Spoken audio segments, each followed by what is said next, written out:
వీళ్ళు ఎవరో కాదు, అంతా ముఖ్యమంత్రి గారి బిజినెస్ పార్ట్నర్లు, ఆయన కుటుంబ సభ్యులు.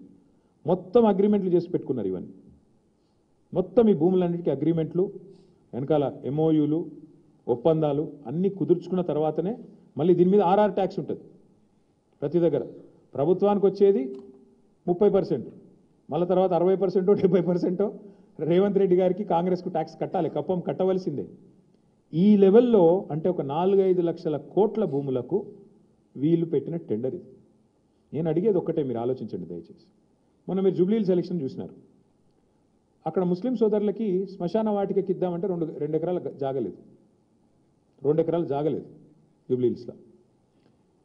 హైదరాబాద్లో ఒక ఇందిరం ఇల్లు ఇవ్వలేదు 2 ఏళ్లలో. ఒక పేదవాడికి హైదరాబాద్ ఇల్లు కడదామంటే ఇవాళ 1 ఎకరం జాగలేదు ప్రభుత్వం దగ్గర. హైదరాబాద్ కాంక్రీట్ జంగల్గా మారిపోతున్నది. ఒక పార్క్ కడదామంటే జాగలేదు. నేను ఇవాళ రేవంత్ రెడ్డిని అడుగుతున్నా, 9,292 ఎకరాల విలువైన భూమి నువ్వెందుకు ప్రైవేట్ వాళ్ళకి దారాదత్తం చేస్తున్నావు? ఇది ప్రభుత్వ భూమి కదా.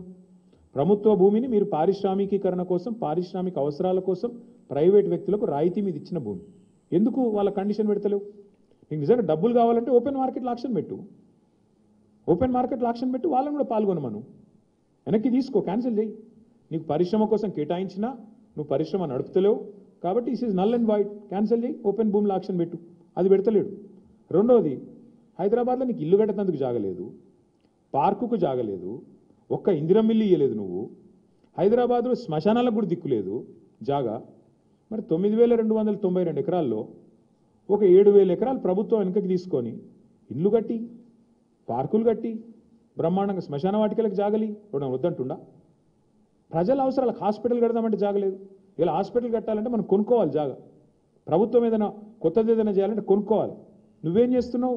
ప్రభుత్వ భూమి, పరిశ్రమల అవసరాల కోసం ఇచ్చిన భూమి ఇలా పెద్దలకు, పెద్ద పెద్ద గద్దలకు, డబ్బులున్న వాళ్లకు, 1000 కోట్లు ఉన్న వాళ్లకు ఇలా ధారాదత్తం చేసి మొత్తం వాళ్ళకి సంతర్పణ చేసి ఎవరి లాభం కోసం చేస్తున్నావు? ఎవరి కోసం చేస్తున్నావు ఇంత పెద్ద లూటు? ఇది 5 లక్షల కోట్ల కుంభకోణం.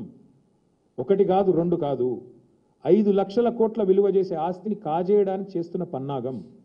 నేను మాత్రం స్పష్టంగా చెప్తా ఉన్నా, ఈ విషయంలో మేము వదిలిపెట్టాం. న్యాయ పోరాటము చేస్తాము తప్పకుండా. భవిష్యత్తులో ఈ భూములు ఎవరైనా కొన్నవాళ్ళు కానీ ఇంకోటి కానీ పరిణామాలు ఎదుర్కొంటారు. ఈ విషయం కూడా నేను ముందే చెప్తా ఉన్నా. తప్పకుండా ఈ విషయంలో చిక్కుల్లో పడుతుంది ప్రభుత్వం కూడా.